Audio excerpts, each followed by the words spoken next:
El Nuevo Testamento es el cumplimiento de la historia que inicia en el Antiguo Testamento. En Sinopsis del Nuevo Testamento 1, el doctor Alberto Platt, destacado maestro de la Biblia, presenta un panorama de Mateo a Romanos con un enfoque en el plan de Dios de la salvación.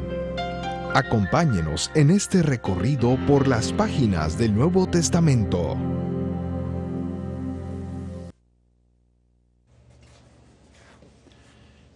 Otra división del Evangelio según San Mateo tiene que ver con el rechazamiento del rey, de capítulos 11 a capítulo 23. No es la primera vez que surge el tema del rechazamiento en el Evangelio según San Mateo.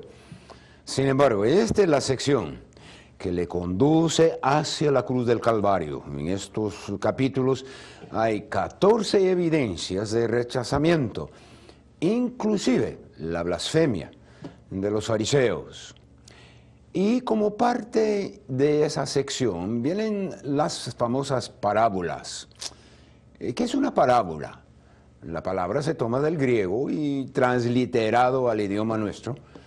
Quiere decir colocando una cosa al lado de otra cosa con el propósito de hacer una comparación. En todo, hay como 30 parábolas que el Señor utiliza a través de los evangelios y los usa con una razón pues muy especial. Si me pregunta ¿por qué? Diría, depende. Antes de capítulo 13 de San Mateo, el Señor usaba parábolas para ilustrar la verdad, pero durante ese mismo periodo hablaba de arrepentimiento porque el reino de Dios está en la mano. Entonces, un mensaje netamente mesiánico. El mismo mensaje de Juan Bautista, predicada allá a principios del ministerio de Cristo y por los discípulos también en San Mateo capítulo 10. Durante la misma época se concretó la resistencia y el rechazamiento a Cristo, y los líderes religiosos declararon su oposición a Él. Y el pueblo, aunque complacido con lo que hizo el Señor, rechazó el mensaje. Y de aquí en adelante, nuestro Señor no predica el reino de Dios está a la mano. De San Mateo capítulo 13 en adelante, Él explica otra cosa. También en San Mateo capítulo 13, los discípulos preguntaron, ¿por qué les hablas por parábolas? Y el Señor respondiendo les dijo, porque a vosotros se os ha concedido conocer los misterios del reino de los cielos, pero a ellos no se les ha concedido.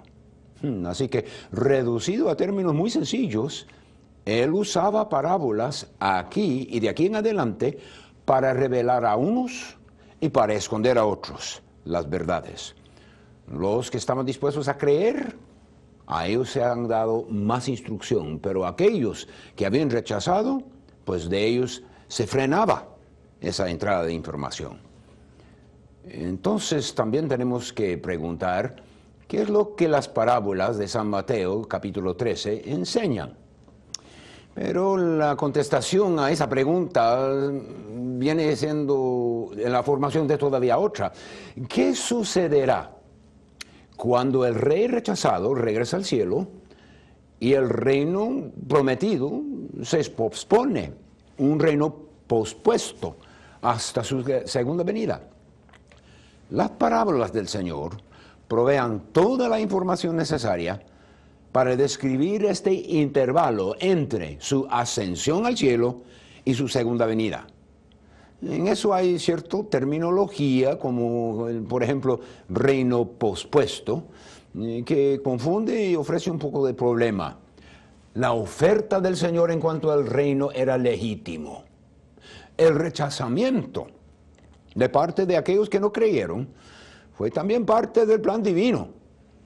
No exactamente mucho diferencia entre eso y lo del Antiguo Testamento, cuando se hablaba de los israelitas en Cádiz, habiendo recibido la oferta de entrar en la tierra prometida, pero por pecado fueron detenidos 38 años. Era una oferta legítima, pero la entrada era una entrada pospuesta. Así que el concepto se entiende aún a base del Antiguo Testamento en el plan divino de Dios. En el mero corazón de la oscuridad de rechazamiento apareció también la luz brillante de la confesión de San Pedro. Tú eres el Cristo, el Hijo del Dios viviente, San Mateo 16:16, en adelante. Así que Pedro identificó a nuestro Señor Jesucristo como el que se había esperado desde el Antiguo Testamento. El cumplimiento de las Escrituras, y más específicamente, el Hijo del Dios viviente. Es obvio que la verdad divide, porque la mismísima verdad que produjo el rechazamiento de parte de los líderes religiosos y muchos de los que le seguían, produjo en San Pedro aceptación y fe. Nuestro Señor reconoció que San Pedro era bendecido de haber sido el poseedor de semejante conocimiento y de haberlo creído.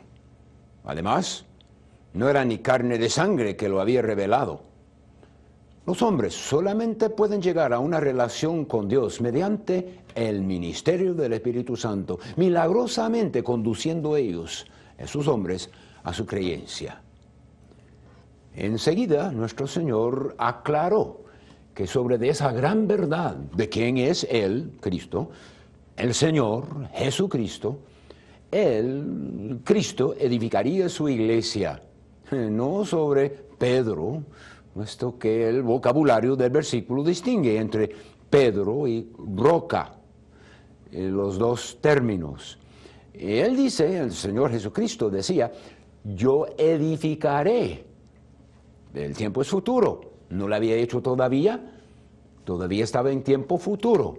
La iglesia empezó en el día de Pentecostés.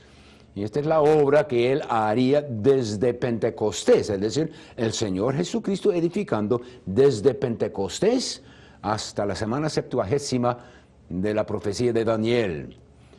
Y también dice, edificaré mi iglesia, con pronombre posesivo, distinguiendo la iglesia de cualquier otra obra que Dios hiciera.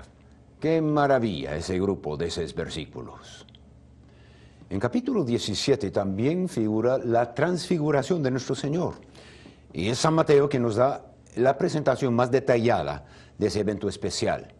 Y eso demuestra que San Mateo no dependía de la crónica de Marcos para contarnos de ese evento. La transfiguración era una obra sobrenatural, una revelación de la gloria de Dios, y por una razón muy especial. Obviamente, era el cumplimiento de San Mateo capítulo 16 y el versículo que decía que algunos de los que estaban presentes verían la venida del Hijo de Dios en su reino. Esa era una profecía, un punto de vista profético del Mesías que venía en su gloria. Eso es lo que sucedió en el monte de transfiguración. Confirmaba el hecho de que habría un reino futuro con los santos en su cuerpo glorificado presente. Y confirmaba también la persona de Jesús, por el término transformado, de donde viene en el español la palabra metamorfosis, que no es tan solamente algo exterior, como una ropa que se pusiera, sino algo de la naturaleza real, verdadera, de adentro, que se dejó manifestar, la gloria de Dios. La atestación, confesión y autorización de Cristo también venía de parte de la voz del Padre, que decía, este es mi Hijo, a él oíd. Confirmaba el hecho de que el Mesías estaba de veras, el que iba a sufrir, lo que los judíos no querían aceptar. Pero como hablaba de la resurrección de entre los muertos, decía que también el Cristo tenía que morir. Las profecías del Rey se encuentran en 24 y 25 de San Mateo. Y nuestro Señor entrega a sus discípulos lo que ha sido llamado a través de los años el discurso en el Monte de Olivos. Es su mensaje profético más largo. Y la ocasión de eso se encuentra en el hecho mismo de que la nación le había rechazado. Y el rey rechazó a la nación. Y en eso todo está alistándose para la ida a la cruz del Calvario. Hay una ocasión inmediata también, y hay tres elementos en eso. Los discípulos tenían un enfoque sobre lo que era el templo. El segundo, el Señor comentaba referente a la destrucción del templo. Y la tercera ocasión inmediata eran las preguntas provocadas por los comentarios de nuestro Señor. Sus discípulos se acercaron a Él aparte y le dijeron, dinos, ¿cuándo sucederán estas cosas? ¿Y qué señal habrá de tu venida y del fin del mundo? Ellos hicieron esas preguntas a base de su entendimiento de Zacarías, capítulo 14, en que la destrucción del templo y el advenimiento del Hijo de Dios y el fin de la edad, todos irían uno tras otro, uno tras otro. El Señor contesta en ese mismo capítulo y no dice absolutamente nada de la destrucción de Jerusalén en 70. Y sus contestaciones van más allá de las preguntas de los discípulos.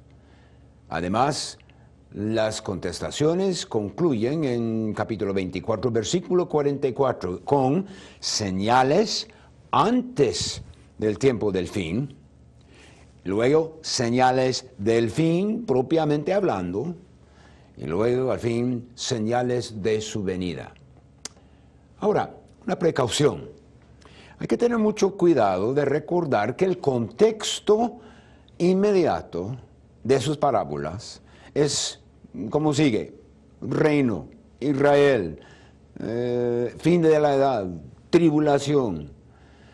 Y mientras que, claro, toda la escritura es útil y hay mucho que aprender y mucho que aplicar, a lo menos en una forma secundaria, pero la interpretación tiene que hacerse en su contexto y no se echa de ver aquí en esta porción a la iglesia, no es el tema de esa porción. Ahora, con esa precaución, echemos un vistazo a las parábolas.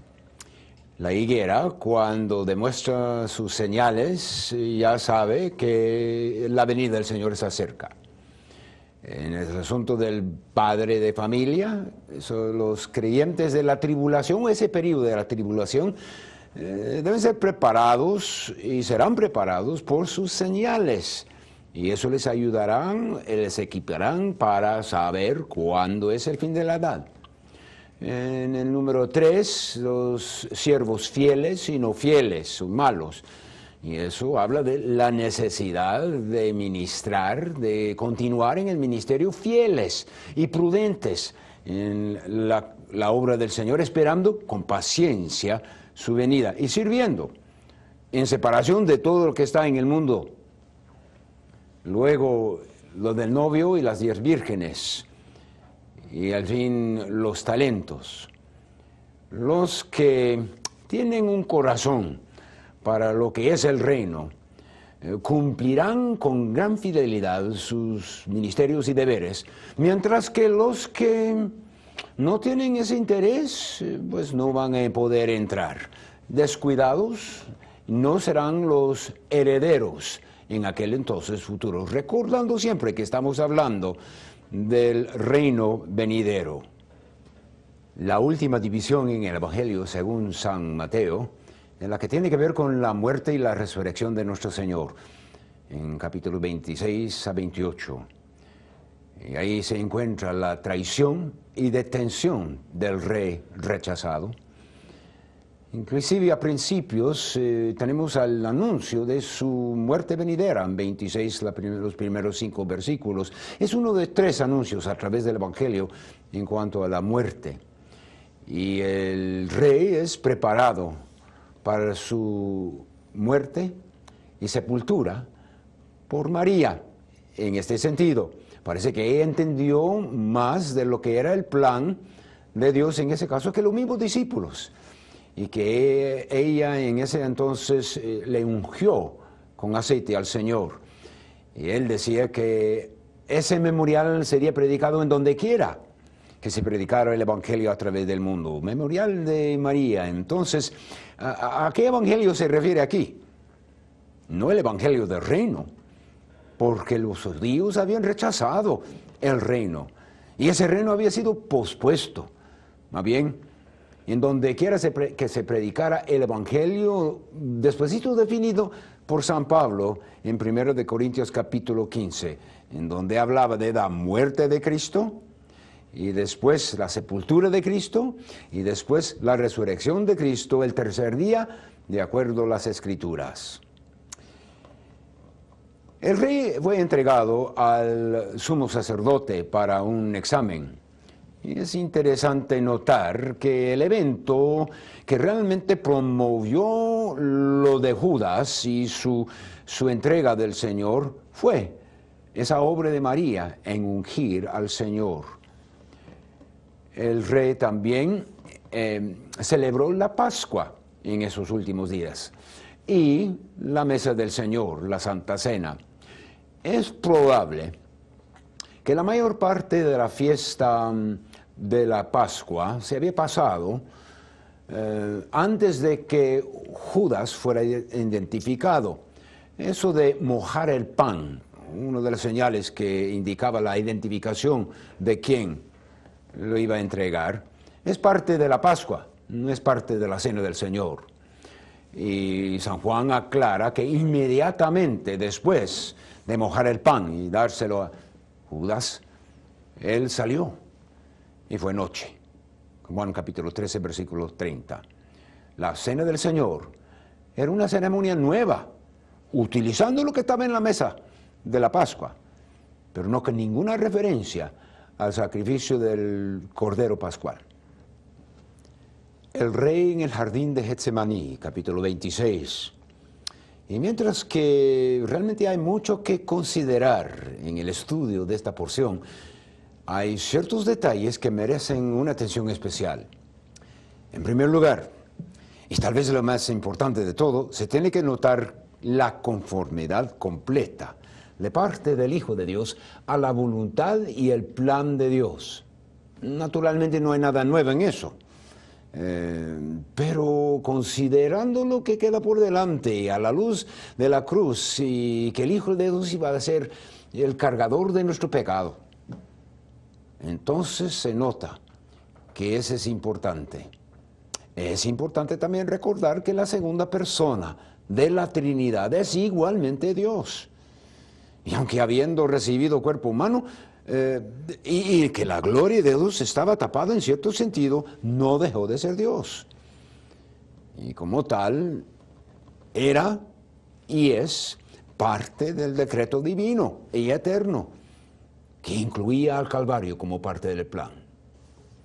En segundo lugar, reflejando sobre lo que sucedió en Getsemaní, y en los demás sufrimientos también antes de la cruz del Calvario, uno tiene que tener mucho cuidado de no atribuir la expiación a aquellos sufrimientos, más bien solamente a la muerte en la cruz. Ahora, no queremos menospreciar los sufrimientos. Fueron horribles, experiencias terribles, y sí conducieron al Señor ahí a la cruz. Pero el ser humano no se salva por los sufrimientos en Getsemaní, ni por los que anticipaban la cruz del Calvario. Dolorosos, onerosos, sí, pero la salvación está en lo que Cristo logró, murió por nuestros pecados. En tercer lugar, y en cuanto a Judas, él guardó su mercenario pacto con los líderes judaicos. Su pseudo respetuoso saludo era una hipocresía extremada. Y su beso confesaba su incredulidad en el Señor Jesucristo. Y que el hecho de que el Señor se había sometido a esa indignidad, Es otra indicación más de su conformidad completa al plan eterno. Ahora llegamos al rey juzgado.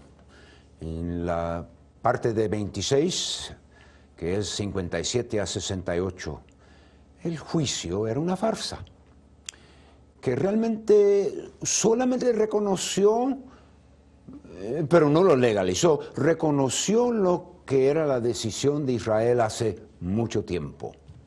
Totalmente ilegal desde el principio hasta el fin, y por las siguientes razones.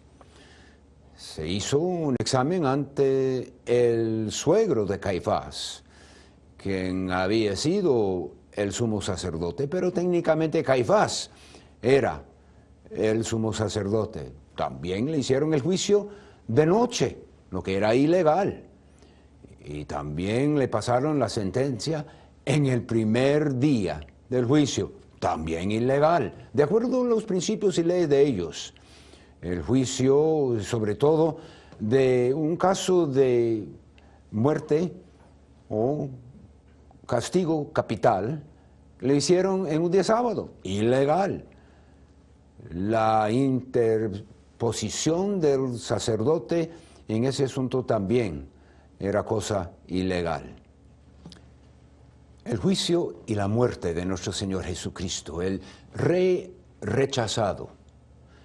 El Sanedrín había entregado a Jesús en las manos de Poncio Pilato, el procurador romano de Judea en aquel entonces, puesto que Roma tenía la palabra final.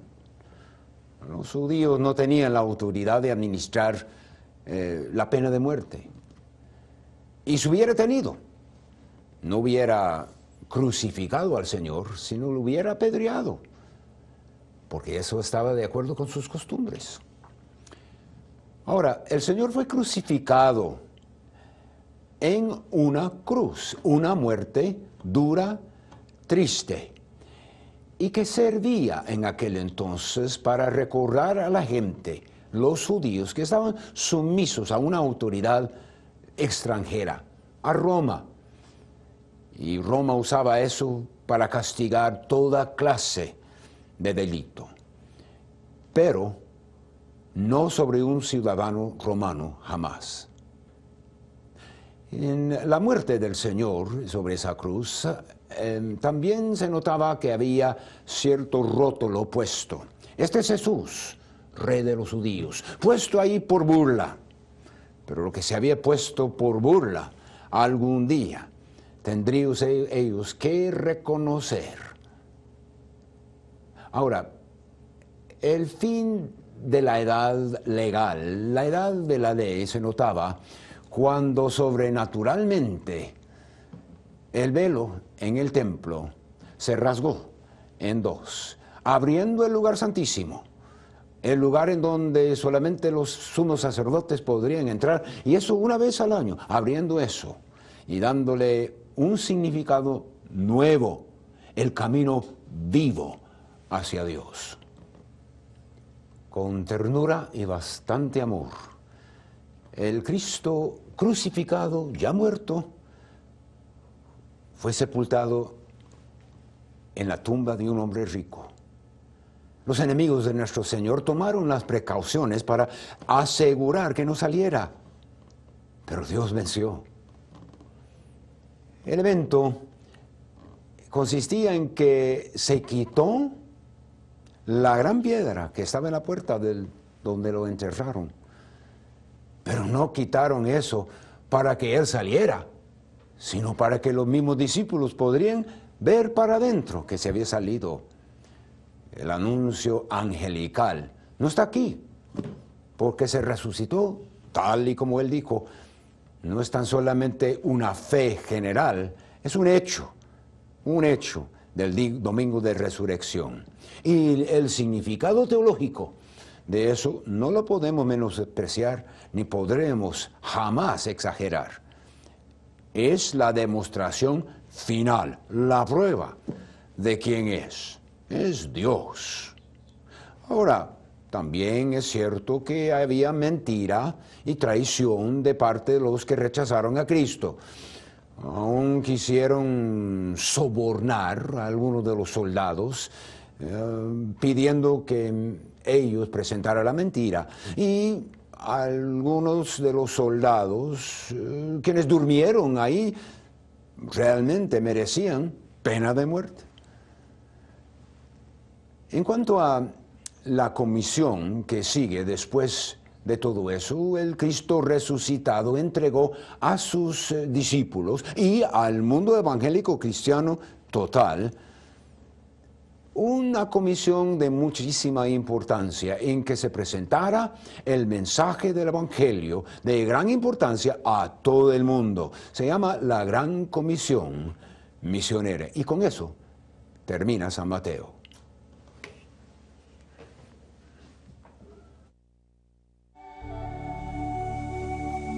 Hemos terminado nuestro estudio con el Dr. Alberto Platt por hoy.